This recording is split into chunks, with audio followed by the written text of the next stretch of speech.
Hello বন্ধুরা, আজকে আমি তোমাদেরকে দেখাবো একটা হেলদি ব্রেকফাস্ট রেসিপি। তো এটা ব্রেকফাস্টের জন্য কিন্তু খুবই ভালো এবং এটা প্রত্যেকের জন্য আমি এটা দেখাচ্ছি। তো এটা আমি চিড়ে দিয়ে বানাবো। এটার নাম আমি দিয়ে দিয়েছি চিড়ের উত্থাপাম, আমরা এটা বলতে পারি। তো এর জন্য আমি নিয়ে নিয়েছি চিড়ে। এটা কিন্তু একদম ফাইন পাতলা চিড়ে। সেটাকে আমি আধা ঘন্টা আগে ধুয়ে জলটা ঝরিয়ে রেখেছিলাম।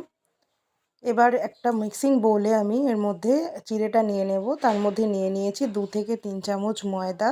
তার মধ্যে আমি দিয়ে দিচ্ছি গ্রেট করা গাজর 3 চামচ। তার মধ্যে আমি দিয়ে দিচ্ছি 2 থেকে 3 চামচ গ্রেট করা ফুলকপি। দিয়ে দেব বেশ কিছুটা পরিমাণে ধনেপাতা কুচি। আর দিয়ে দিচ্ছি 2-3টে কুচনো কাঁচা লঙ্কা। পরিমাণ মতো নুন দিয়ে দেব, সামান্য মিষ্টি দিয়ে দেব। খুব ভালো করে এটাকে মিক্স করে নিয়ে তারপর হাতের সাহায্যে কিন্তু খুব ভালো করে মেখে নিতে হবে এটা।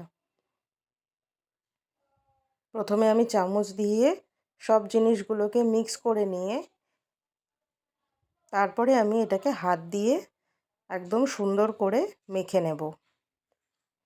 এই ধরনের রেসিপি তোমরা জানো, সচরাচর উত্থাপাম কিন্তু সাউথ ইন্ডিয়ান ডিশ। তো এটা কিন্তু সুজি ময়দা জাতীয় জিনিস, সুজি, টক দই এগুলো দিয়ে হয়।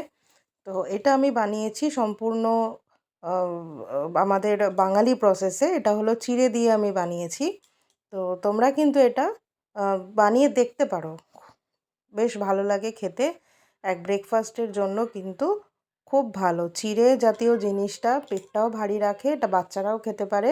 সেক্ষেত্রে তোমরা ঝালটা দেবে না, আর কিন্তু এটা সবাইকেই দেওয়া যেতে পারে। খুব ভালো করে আমি হাতের সাহায্যে এটা মেখে নিচ্ছি। আজকের এই চিড়ের উত্থাপামটা যদি তোমাদের তাহলে কিন্তু ভিডিওটাতে একটা লাইক করে দিও, কমেন্ট করে আমাকে জানিও তোমাদের কেমন লাগলো। যারা নতুন বন্ধুরা আমার আছো তারা কিন্তু চ্যানেলটাকে একটু সাবস্ক্রাইব করে দিও। অল্প পরিমাণে প্যানে তেল নিয়ে সেটাকে আমি ব্রাশ দিয়ে কিন্তু স্প্রেড করে নিলাম। সব জায়গায় তেলটা সমানভাবে মাখাতে হবে।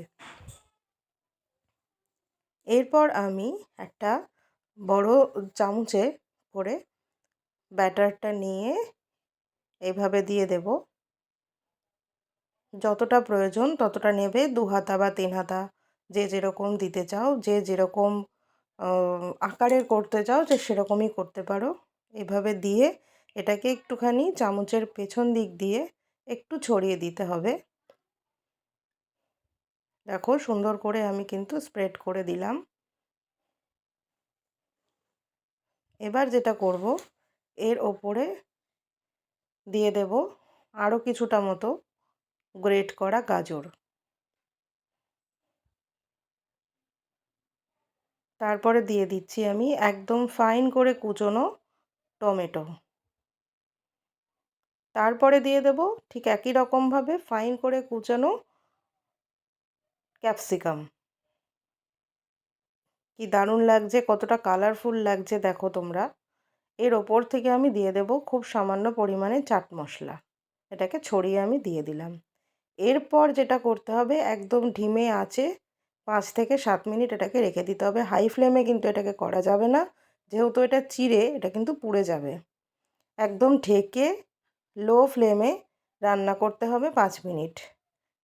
এটাকে উল্টানোর কোনো দরকার নেই। এটাকে নর্মালি এইভাবে কড়া থেকে প্লেটে ঢেলে নিলেই কিন্তু একদম রেডি সার্ভ করার জন্যে চিড়ের উত্তাপাম। তো কেমন লাগলো রেসিপিটা আমাকে কমেন্ট করে জানিও।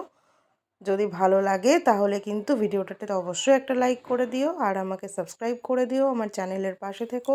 তো আজকের মতো টাটা।